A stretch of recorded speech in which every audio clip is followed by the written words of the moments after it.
Don't take the presence of the storm to indicate the absence of God. Sometimes when you enter into a storm, and there are all kinds of storms, health storms, physical storms, financial storms, emotional storms. There are all kinds of storms. I'm not talking about the storms that rain down water and the lightning and the thunder and all of that. I'm talking about storms that other people can't see. Undetectable storms.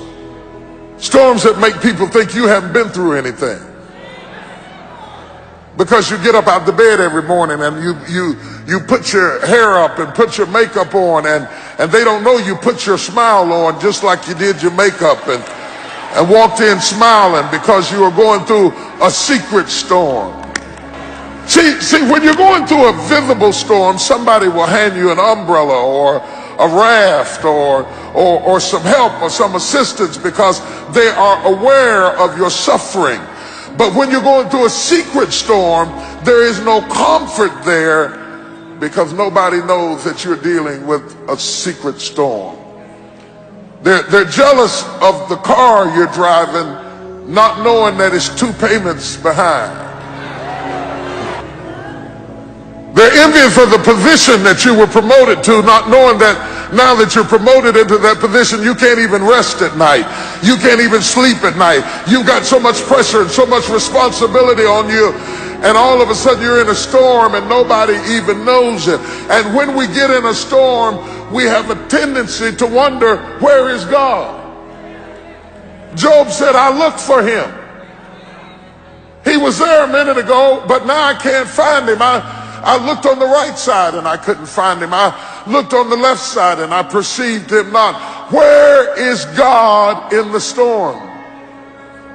Because we buy into this notion that if God was with us, we would have no storm. That if God were really with us, we would be happy.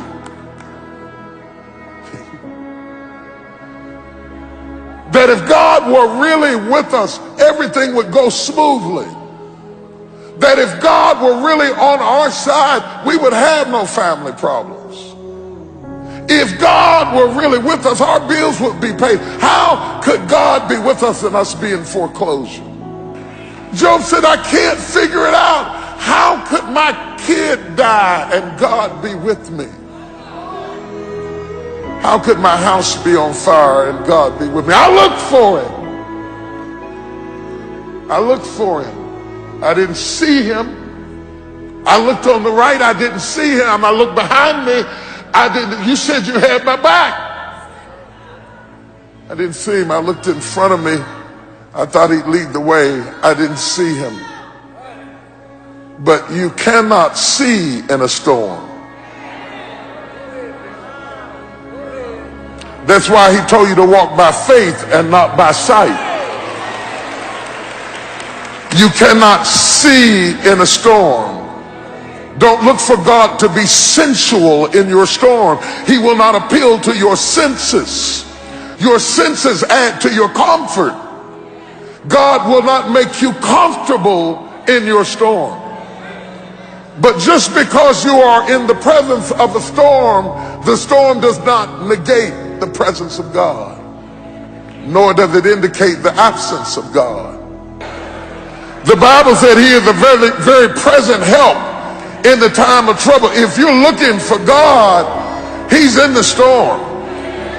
He may not be saying anything, Peter.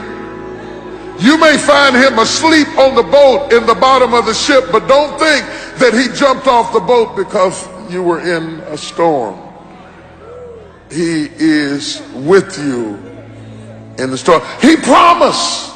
Whenever God promises you something, he says, you may not have it in your sensual realm right now, but I promise you. He said, he promised me, when you pass through the water, I'll be with you.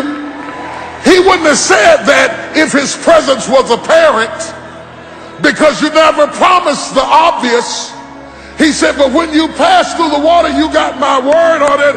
I am in there with you. You may not see me, you may not feel me, you may not sense me, but I tell you what, all the while you're stroking in the water, understand you are not stroking by yourself. Don't be so aware of the storm that you lose awareness of the God in the storm.